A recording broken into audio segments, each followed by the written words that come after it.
तो भाइयों, शुरू करते हैं एनिम टाइम का नाम लेकर। और जैसा कि पिछले एपिसोड में हमने देखा था कि मू चेन ने यांग होंग को हरा दिया था। अब आगे, और जिन्होंने भी चैनल को लाइक और सब्सक्राइब नहीं किया है, याद से कर दो और घंटा भी बजा दो। और साथ में जिन्होंने भी बीटीटीएच का और मार्शल यूनिवर्स का नोवेल सुनना है तो मेरे ही चैनल पर आपको एक प्लेलिस्ट मिल जाएगी। आगे बढ़ते हैं। तो मू चेन काफ़ी ज़्यादा फेल हो चुका था, पर कोई भी सीनियर इस पर हंसता नहीं है फिलहाल, क्योंकि जो बैटल हुआ था वो इनको भी उम्मीद से कहीं परे था। और इस प्रकार का बैटल फ्रेशमैन कंपटीशन में रेयरली ही होता है।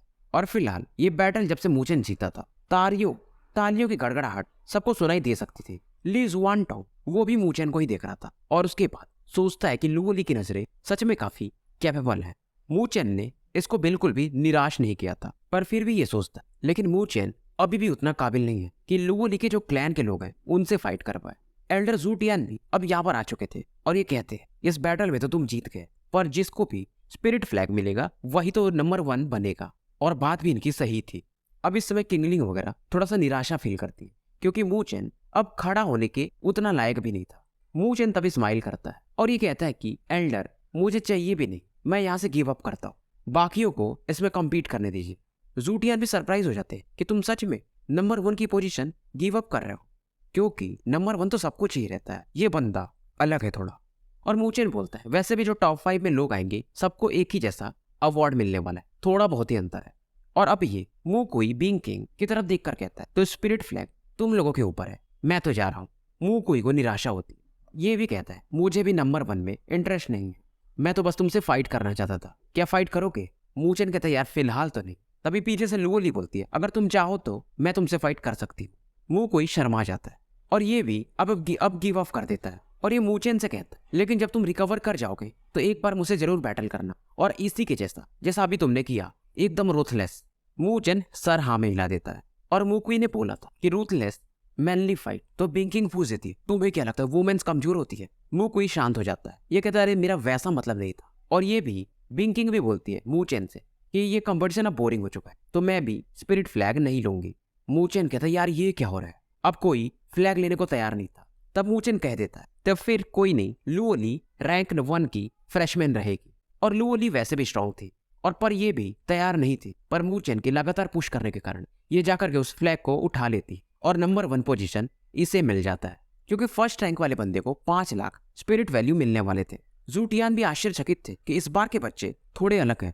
तो अब ये बैटल खत्म हो चुका था और मू चेन का नाम चारों तरफ और भी ज्यादा फैल जाता है। और 3 दिनों तक मू चेन आराम करता है और ये रिकवर हो जाता है।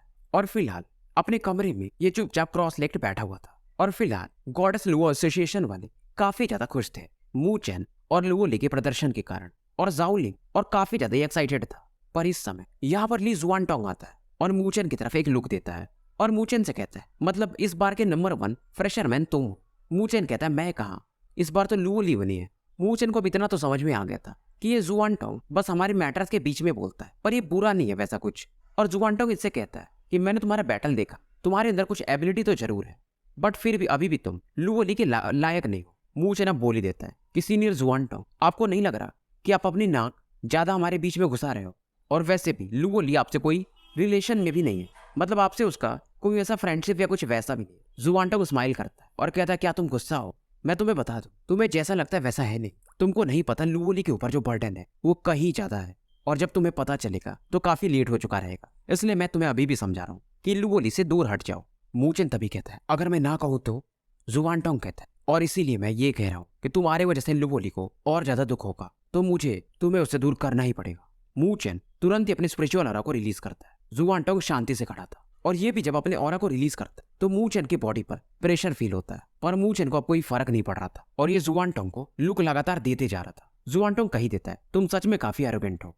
और अब ये कहता है, मैं तुम्हें 2 महीने का समय देता हूँ, लुओ ली को छोड़ दो, नहीं तो फिर मैं एक्शन लूंगा। और इस दौरान ये कहता है, मेरे और तुम्हारे बीच में जो बातें हुई लुओ ली को मत बताना। मू चेन कहता है, मैं वैसा हूं भी नहीं। और यहाँ से फिर ये गायब हो जाता है, क्योंकि अगर लुओ ली को पता चलता तो ये पक्का जुआनटोंग को मजा चखाती। लुओ ली यहाँ पर आ जाती है और पूछने लगती, जुआनटोंग उसने तुमसे कुछ कहा तो नहीं? मू चेन इसको कुछ बताता नहीं, और फिलहाल लुओ ली को अपनी बाहों में ले लेता है। पर लुओ ली समझ रही थी कुछ तो बात है। मू चेन भी जानता था जुआनटोंग से डील करना आसान नहीं है, यांग होंग से कहीं ज्यादा कठिन। और फिलहाल जो लड़की इसके बाहों में है, ये उसे छोड़ भी नहीं सकता, तो इसे कुछ न कुछ तो करना ही पड़ेगा। फिलहाल रात का टाइम था और मू चेन क्रॉस लेग्ड बैठा हुआ था। जुआन टोंग के बात करने के बाद ये काफी सीरियस हो चुका था और मू चेन एक चीज भी जानता था कि जुआन टोंग और इसके बीच का जो गैप है काफी बड़ा है। नीदर बर्ड के पावर को भी ये यूज करे तो ही शायद ये जुआन टोंग से फिर भी डील ना कर पाए। यह कर भी ले तो इसे एक्स्ट्रा पावर यूज करना पड़ेगा नीदर बर्ड का, जो इसका है नहीं, और फिलहाल अब ये उसे यूज भी नहीं करना चाहता था। मू चेन अब सोचता है इसे कैसे भी करके हेवनली फ्यूजन स्टेज में एटलीस्ट तो ब्रेक करना ही पड़ेगा। जुआन टोंग हेवनली फ्यूजन स्टेज के भी ऊपर का बंदा है और ये सोच रहा था 2 दिन बाद इन्हें स्पिरिचुअल आर्ट हॉल में जाना है, क्योंकि जो टॉप 5 में बंदे आए थे उन्हें डाइटरी लेवल का स्पिरिचुअल आर्ट मिलने वाला था। और फिलहाल बस ये पावर के बारे में ही सोच रहा था। और इस समय ये नीदर बर्ड, जो कि मंडाला फ्लावर के अंदर चुपचाप सोई हुई थी, उससे पूछता है कि मैं कैसे जल्दी स्ट्रांग बन सकता हूँ, क्या कोई तरीका है। नीदर बर्ड कहती, तुम पावरफुल तो ठीक ही ठाक हो, अभी तो तुम हेवनली फ्यूजन मिड स्टेज के बंदे को भी हराते रहो।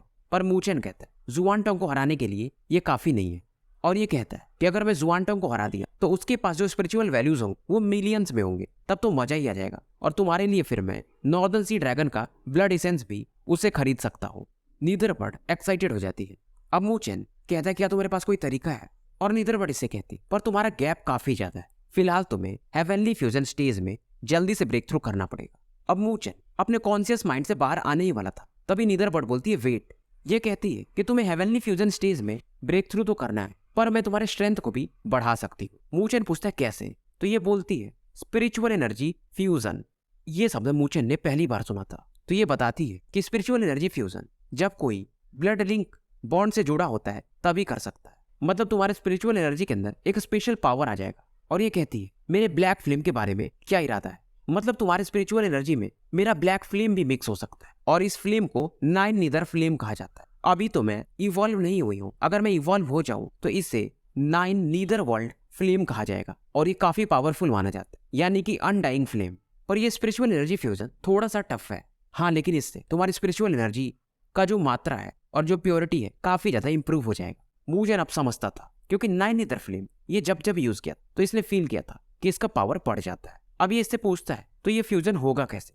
नीदर बर्ड बताती कि पहले मेरे और तुम्हारे बीच का जो सिंक्रोनाइजेशन था काफी वीक था, इसीलिए हम इस लेवल पर नहीं पहुंच पाए थे। अब क्योंकि हम दोनों साथ में ही रह रहे हैं तो शायद अब हम स्पिरिचुअल एनर्जी फ्यूजन को अचीव कर पाए। हालांकि ये काफी ज्यादा पेनफुल होता है, तो तैयार रहना, क्योंकि तुम्हारे बॉडी में नीदर फ्लेम एंटर करने वाला है। अब ये पूछती है क्या तुम तैयार हो। मू चेन मान जाता है, पर ये कहती फिलहाल 1-2 दिन रेस्ट कर लो, फिर हम इस चीज को शुरू करेंगे। खास करके तुम्हें अभी स्पिरिचुअल हॉल जाना है स्पिरिचुअल आर्ट लेने के लिए। उसके बाद नीदर बर्ड के कहने के अनुसार मू चेन 2 दिन तक अपनी ऑरा को पीक पर ले जाता है। और इन दिनों जो यांगहोंग एसोसिएशन था Y1, अब वो गॉडेस लू एसोसिएशन से काफी वीक माना जाता था। गॉडेस लू एसोसिएशन में काफी लोगों ने अब ज्वाइन भी कर लिया था। मू चेन फिलहाल एक लेक के किनारे क्रॉस लेग्ड होकर कल्टीवेट कर रहा था, और जाओलिंग इसे आके बताता है कि यांगहोंग वो जाग चुका है, मतलब वो इतने दिनों तक बेहोश था। और किंगलिंग बताती है आज ही है ना, सॉरी कल तुम्हें डाइटरी आर्ट के लिए जाना है, डाइटरी टायर आर्ट के लिए। जाओलिंग कहता है आजकल तुम कुछ ज्यादा आलसी दिख रहे हो। मू चेन कहता है उसका टेंशन मत लो, मैं अपने कंडीशन को पीक पर ले जा रहा था, और इस बार मैं स्पिरिट रैंकिंग के पीक पर जाने वाला हूँ। रैंक 3 पर नाम अच्छा नहीं लग रहा। अब ये देखता है स्पिरिट रैंकिंग में नंबर 1 पर सू लिंगेर करके कोई लड़की थी, पर जाओलिंग कहता है ये लड़की जो है सू लिंगेर काफी खतरनाक है और काफी सुंदर भी। मू चेन हंसता है कि सुंदर होगी पर लूली से तो ज्यादा नहीं, पर जाओलिंग इसको बताता है कि सू लिंगेर ज्यादा खतरनाक नहीं है, उसकी बहन जो है सू जुआन वो हेवनली रैंकिंग में 3rd रैंक पर है, मतलब ली जुआंग टाउ से थोड़ी ही कमजोर होगी। अब स्पिरिट रैंकिंग और हेवनली रैंकिंग में सच में काफी ज्यादा अंतर था, पर मू चेन को ज्यादा कुछ फर्क पड़ता नहीं, और ये अपने स्पिरिट वैल्यू कार्ड में अपनी ऑरा को पोर करता है, और इसकी रैंकिंग काफी तेजी से बढ़ती है, और 1st रैंक को ये रिप्लेस कर देता है, और वहां पर लिख कर आ जाता है स्पिरिट रैंकिंग रैंक 1 मू चेन। पर इस बार ज्यादा लोगों को फर्क पड़ता नहीं, क्योंकि इस बंदे ने कंपटीशन वैसे भी जीता था। पर फिर भी कुछ लोग कहते हैं ये सू लिंगेर ये पक्का है कि मू चेन से बदला लेगी जरूर।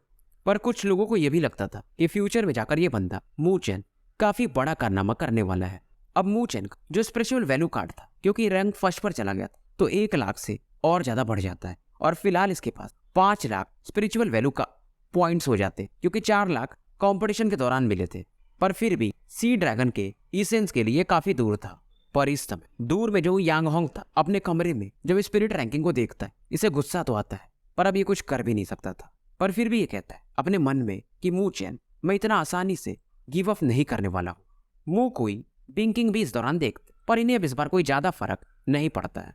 और इधर ली जुआन टोंग को दिखाया जाता है। एक माउंटेन पर ये बैठा हुआ था और ये इसका प्राइवेट माउंटेन था और ये जो एरिया था इसका जो वैल्यू था 10 लाख स्पिरिचुअल पॉइंट्स देने पर मिलता था, जो कि बहुत बड़ी बात थी। पर जुआन टोंग देखता है कि इसकी तरफ कोई आ रहा है, ये हैरान था और ये कहता है मुझे लगा नहीं था कि तुम यहाँ पर आओगी, और ये स्माइल देता है। लू ओली इसको कुछ ज्यादा बोलती नहीं और इसको लुक देकर पूछती कि तुमने उससे कल क्या कहा था। जुआन टोंग कुछ बोलता नहीं है, बस स्माइल करता है। पर लू ओली गुस्से में कहती कि जुआन टोंग, ये मेरा अपना मैटर है, मैं उम्मीद करूंगी कि अगली बार तुम बीच में नहीं पड़ोगे। जुआन टोंग, जो कि अभी तक हंस रहा था, शांत हो जाता है और ये कहता है अगर मैं तुम्हारे मैटर्स में न पढ़ूं तो तुम्हारे क्लैन वाले तो पढ़ने ही वाले हैं ना, तो उसका हाल इससे भी ज्यादा बुरा होगा, 100 गुना बुरा। और जब ऐसा होगा तो तब तुम क्या करोगी। लू ओली कहती है जो होगा मैं खुद देख लूंगी। जुआन टोंग कहता है अकेले, और ये कहता है लगता है तुम उसे काफी ज्यादा पसंद करती हो। और ये कहता है प्यार सच में काफी फैसिनेटिंग होता है, तुम्हारे जैसा इंटेलिजेंट इतना रैकलेस कैसे बन सकता है। पर ये इश्क, हाय, मू चेन सच में काफी लकी है। लू ओली अब कुछ बोलती नहीं। बहुत पहले जुआन टोंग भी इसके प्यार में था पर लू ओली इसको कभी भाव ही नहीं दी थी। जुआन टोंग इससे कहता है कि तुम्हें भी मालूम है लुओ शेन क्लैन में क्या चल रहा है, तुम यहाँ पर इस एकेडमी में जो डिसीजन लेके आई हो ये तुम्हारा आखिरी डिसीजन है, उसके बाद अब तुम यहाँ से जब जाओगी तो अपने मनमानी नहीं कर पाओगी। पर लू ओली से कहती स्पिरिचुअल रोड में जो उसके साथ हुआ वो डिसस्पिरिटेड हो जाता, लेकिन अगर मैं उसके साथ हूँ और वो मेरे साथ तो हम ये सह सकते हैं, और मैं जब उसके पास रहती हूँ तो मुझे अच्छा लगता है, बाकियों से मुझे कोई फर्क नहीं पड़ता। और ये जुआन टोंग से कहती कुछ दिन ही है, अच्छे से जीने दो। अब इसके जाने के बाद जुआन टोंग स्पिरिट रैंकिंग की तरफ देखता है जहां पर फर्स्ट रैंक पर मू चेन लिखा हुआ था और ये मनी मन कहता है लू ओली ऐसा नहीं है कि मैं उसे जानबूझकर परेशान कर रहा हूँ, पर मैं जानता हूँ कि आगे क्या होने वाला है, इसीलिए मुझे कुछ करना ही पड़ेगा। फिलहाल नॉर्दर्न एकेडमी के एक काफी दूर वाले हिस्से में जहाँ पर एक काफी बड़ा लेक था उस जगह को दिखाया जाता है और एक लड़की काफी ज्यादा इस समय चीख रही थी कि वो फ्रेशर मू चेन वो सच में काफी अनोइंग है, उसने मोलून को रिप्लेस किया ठीक है, और इस बार उसने मुझे रिप्लेस कर दिया। और ये अपनी बहन से कह रही थी कि आप मेरी हेल्प करो। इसकी बहन कहती सू जुआन कि वैसे भी स्पिरिट रैंकिंग फ्रेशर्स के लिए है, तुम्हें वहां पर होना ही नहीं चाहिए, तुम्हें तो हेवनली रैंकिंग में फोकस करना चाहिए। पर फिर भी ये लड़की सू लिंगेर कहती है पर वो काफी एरोगेंट है, और सू जुआन भी इससे कहती कि तुम्हें भी मालूम है अगर तुम उससे फाइट करो तो नहीं जीत पाओगी। पर ये लड़की मान ही नहीं रही थी, ये अपने पोनीटेल को हिलाते हुए कहती ऐसा हो ही नहीं सकता, और यहाँ से फिर ये निकल जाती है। पर जब ये जाती है तभी एक लड़का यहाँ पर आता है और सुजुआन से कहता है कि तुम्हें कोई जरूरत है। सुजुआन कहती है वैसे तो कुछ नहीं, मैंने एक हेवन रैंक का मिशन एक्सेप्ट किया। ये लड़का शायद सुजुआन को पसंद करता था पर ये इसे भाव नहीं देती थी, सॉरी, तो ये लड़के का मिशन था और सुजुआन इसे मना कर देती कि मुझे अभी फिलहाल कल्टीवेट करना है। ये जो लड़का था वो भी रैंक 4 में था हेवनली रैंकिंग में। अब इसके सामने इसका कोई साथी प्रकट होता है और कहता है बॉस, वो लड़की आपको भाव नहीं देती है, फिर भी आप उसके पीछे क्यों हो। ये बंदा कहता है रिलैक्स, लड़कियां ऐसे नहीं मानती, धीरे धीरे करके वो पिघल ही जाएगी और वो मेरी है, किसी और की नहीं बनेगी। इस लड़के का नाम जो हेवनली रैंकिंग में 4th रैंक पर था, इसका नाम था हे याओ। अब अगले दिन की सुबह होती और सभी लोग जो टॉप 5 में आए थे वो स्पिरिचुअल आर्ट हॉल की तरफ बढ़ जाते हैं अपना डाइटी टायर का स्पिरिचुअल आर्ट लेने के लिए। अभी जो स्पिरिचुअल आर्ट हॉल था काफी इंपॉर्टेंट जगह था नॉर्दर्न हेवेंस एकेडमी का, और इस मैसिव हॉल में ये फाइनली थोड़ा हेजिटेट करने के बाद प्रवेश कर जाते हैं और इनके आसपास यांग होंग, मू कुई और बिंग किंग भी रहते हैं। यांग होंग इस समय मू चेन की तरफ ही देख रहा था और गुस्से में था, पर मू चेन इसे इग्नोर मार देता है और मू कुई और बिंग किंग की तरफ देखकर स्माइल देता है और इनकी थोड़ी हंसी मजाक वगैरह भी होते हैं। एल्डर जू टियान अब इनके सामने आते हैं, सभी बच्चे ये पांचों इन्हें ग्रीट करते हैं और अचानक से गायब होकर ये मू चेन के सामने प्रकट होते हैं। इनका स्पीड काफी ज्यादा था, पांचों चौंक जाते हैं, ये सच में काफी ज्यादा पावरफुल थे। मू चेन भी समझता है। अब ये भी सबको स्माइल देते हैं और कहते हैं आप सब आ ही चुके हो तो चलो फिर स्पिरिचुअल आर्ट हॉल के अंदर। आगे ये लोग बढ़ते हैं और एक ब्रॉन्ज डोर के अंदर एंटर कर जाते हैं जहां पर प्रोटेक्शन एक स्पिरिचुअल एरे का था और ये एरे काफी ज्यादा कॉम्प्लेक्स था, यानी सिक्योरिटी काफी टाइट थी। अब ये जो भी एरे था रैंक 5 या उससे भी हाई लेवल का था, मू चेन का ये अंदाजा था। और जैसे ही ये इस एरे में एंटर करते एक अलग ही दुनिया इनको देखने को मिलती है। एल्डर जू टियान देखते कि ये सभी काफी ज्यादा शॉक्ड थे तो ये स्माइल करते हैं और कहते ये है असली स्पिरिचुअल आर्ट हॉल, मतलब ये एक हिडन प्लेस है। यहाँ पर इन्हें नदी वगैरह भी देखने को मिलती है और फ्लक्चुएशंस काफी ज्यादा मिस्टीरियस थे। और ये अब इनको स्पिरिचुअल आर्ट हॉल के बारे में बताते हैं कि यहाँ पर कई सारे स्पिरिचुअल आर्ट्स का कलेक्शन है, जैसे कि डाइटी टायर स्पिरिचुअल आर्ट सबसे ऊपर जो माना जाता है। अब ये तुम्हारे ऊपर डिपेंड करेगा कि तुम उसे हासिल कर पाते हो या नहीं। और ये बताते हैं कि स्पिरिचुअल आर्ट को लेना मतलब उन्हें पहले चैलेंज करना, यानी एक टेस्ट होगा। अगर उसे पास नहीं कर पाए तो तुम्हें वो स्पिरिचुअल आर्ट नहीं मिल पाएगा। और ये बताते हैं कि अब तुम्हें वो आर्ट चाहिए तो तुम्हें जाकर खुद ढूंढना पड़ेगा और वहां पर तुम्हें प्रोटेक्टर भी मिल सकते हैं। और जिस प्रकार का तुम स्पिरिचुअल आर्ट चुनोगे उसी प्रकार का प्रोटेक्टर तुमसे फाइट करेगा। तो इसलिए मैं इतना बोलूंगा कि बहुत ज्यादा पावरफुल स्पिरिचुअल आर्ट मत चुन लेना कि तुम उसके प्रोटेक्टर से फाइट ही ना कर पाओ। और पूरा समझाए जाने के बाद सभी लोग अब इस रिवर ऑफ लाइट के अंदर एंटर कर जाते हैं। इनके जाने के बाद एल्डर जू टियान भी सोचते कि अब मैं भी देखता हूँ कि कौन इनमें से डाइटी टायर का स्पिरिचुअल आर्ट ला पाता है, जो कि काफी टफ होगा।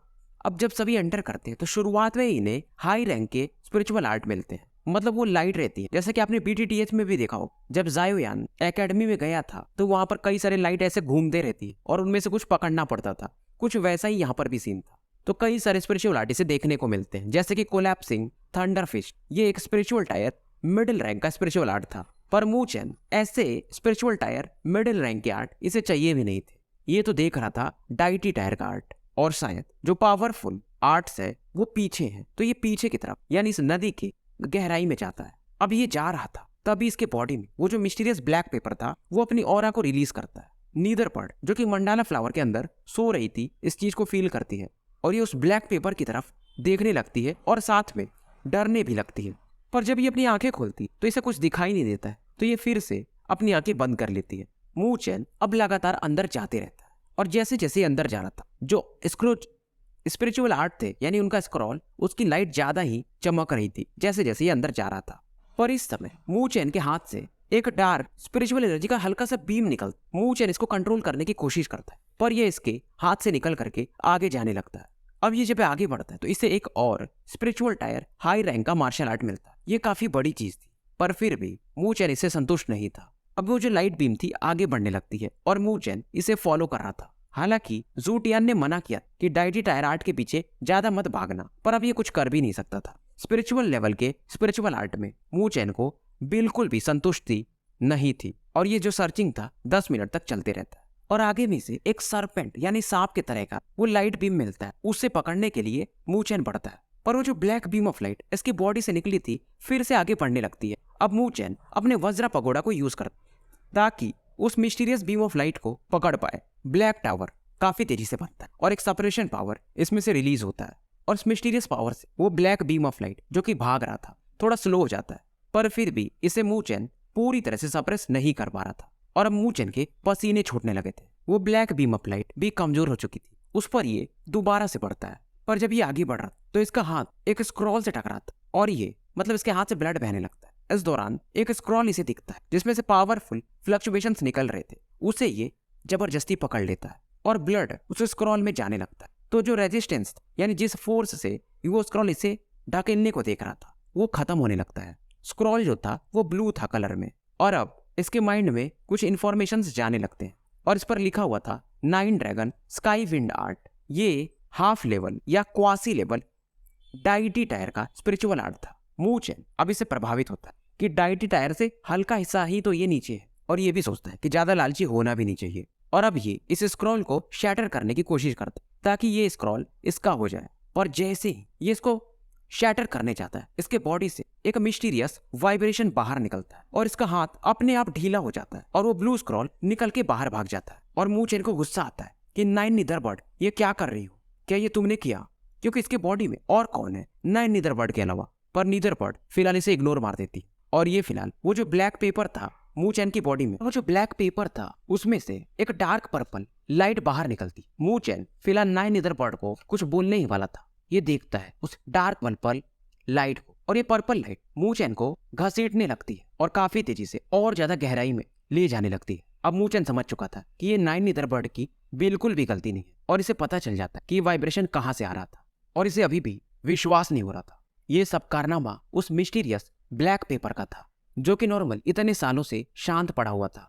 अब ये भी सोचने लगता कि इस पेपर को क्या चाहिए और फिलहाल मूचेन को इसके बॉडी पर ही कंट्रोल नहीं था और ये डीप पर्पल लाइट को देखकर आसपास के जो स्क्रॉल्स रहते हैं उनमें फ्लक्चुएशन होने लगता है, मानो ये सभी इस डार्क पर्पल लाइट से डर रहे हो और भागने लगते हैं। फिलहाल ये जो डार्क पर्पल लाइट था मानो किसी पावर को अपनी तरफ अट्रैक्ट कर रहा हो।